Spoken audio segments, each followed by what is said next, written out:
dünyaya gelip gittiler. Hayatla dertlerini bölüp gittiler. Gül gibi şairler ölüp gittiler. Hele kara mermerde ne kaldı kaldı. Hele kara mermerde ne kaldı kaldı. Ay Orxan sağ ol derdi beladan. Çalışıyan gez bu cördü cəfadan. Namərd şikayət eyləyər xudadan. Min bərəkət mərdə nə qaldı qaldı. Min bərəkət mərdə nə qaldı qaldı. Her gün üzülmek olmuyor kardeşim. Hayatı bilmek olmuyor kardeşim. Ölenden ölmek olmuyor kardeşim. Gel yaşayak gerdən qaldı qaldı. Gel yaşayak gerdən qaldı qaldı. Qəzət çox maraqlı sınaqdı.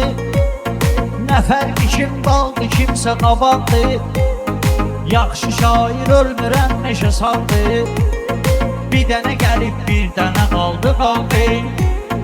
Bir dənə gəlib bir dənə qaldı qaldı.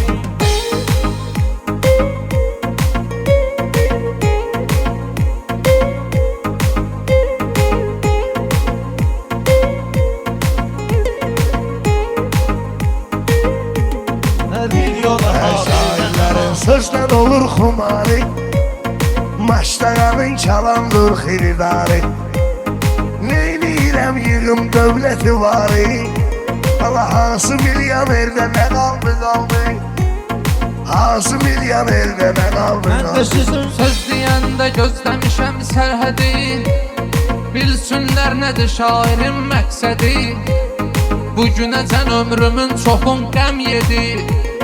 Sabah gələn dərdə nə qaldı qaldı. Sabah gələn dərdə nə qaldı qaldı. Bizi zamana yaman pis dolaştırıp çoxu özünə çox şeyi yaraşdırıb. Avropa millətimi yaman saçdırıb. Elə yenə kəndlərdə nə qaldı qaldı.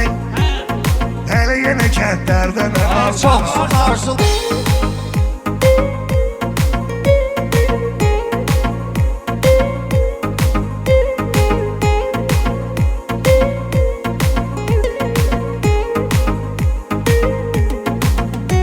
Oxumuşam şairləri cədvəlindən.